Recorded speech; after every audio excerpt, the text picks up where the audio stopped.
most important thing that we can do at the moment is stay open. People want to manage risk.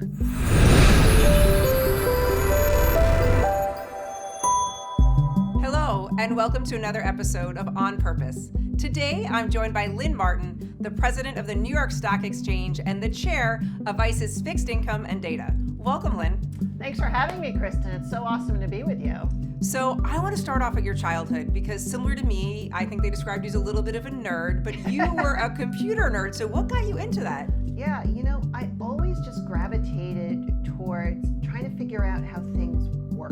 And when I was growing up, computers, personal computers, were really getting their start in American households. My dad was an engineer, so he went out and bought a early stage Commodore 64, yes. Shows up in our house one day after school, and I said, what's that? And he said, that's a Commodore 64. It's called a personal computer.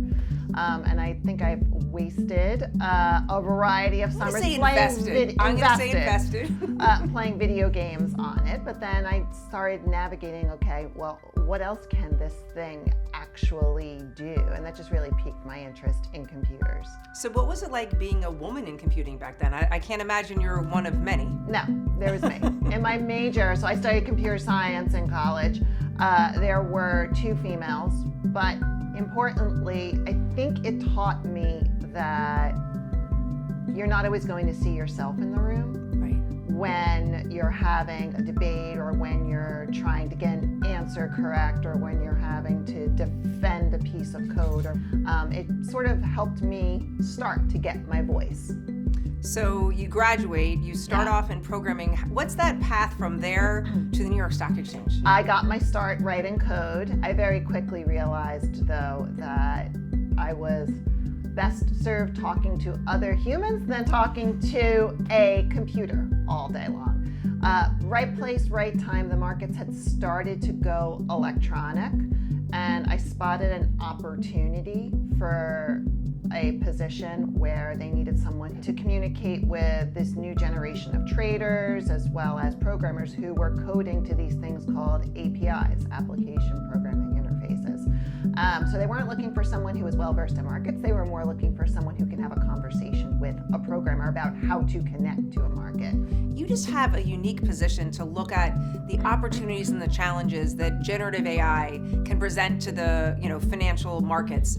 Where do you see the greatest opportunities, and where do you see the greatest challenges for generative AI in finance? There's 2 ways to look at AI. There's a cost efficiency play, and being very targeted at how you leverage AI to have quicker outcomes, better outcomes, more database outcomes is certainly an opportunity. Enabling humans to do more in a quicker fashion, in a more efficient fashion. And then there's also the opportunity that we spotted many years ago when we first put AI into production on our side, which was focused on adding transparency to markets, to add transparency to the more opaque markets in the world. In our case, it's been more focused on the energy markets and the more bespoke, different futures contracts that exist in those markets, but really to give transparency as to what fair value is. There's a new crisis seemingly all the time. How do you think about leading such a global organization in such uncertain times, and are there any lessons you have for other leaders? The most important thing that we can do at the moment is stay open. People want to manage risk, particularly during volatile times. Our job as a market practitioner is to have the markets open, to have different opinions expressed, to not be biased, to not offer opinions.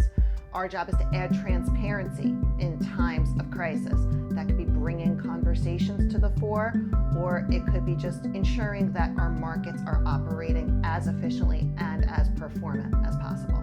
So handling all that, being a wife and a mother, I've got to imagine that finding balance sometimes is challenging. I know you are a passionate fan of exercise, as I am, but talk to me a little bit about how you manage all that stress. It's challenging. The concept of balance is an interesting concept that I haven't figured out. I think the most important thing, particularly as a leader, is to make sure your mind is clear. You've got a lot of demands on your time running a business, being a mother, being a wife. You got to make sure you take a minute for yourself to ensure that you can have a clear thought and really think through an outcome as opposed to just being completely reactive. It's challenging, so I tend to take time for myself to have a good exercise routine or something. I hear you're an intense cyclist. Is that true? Yes. Cycling is the one thing that helps me clear my mind. And it's more my idea, it's my whiteboarding session. Yes. Because I don't really want to think about the intense cycling class I'm in. So my mind wanders, and as a result, it's my own internal whiteboarding session. Well, look, Lynn, thank you for joining us, and also thank you for being such a great role model for finance professionals in such uncertain times. And thank you, everyone, for joining us for another episode of On Purpose. We look forward to seeing you again next time.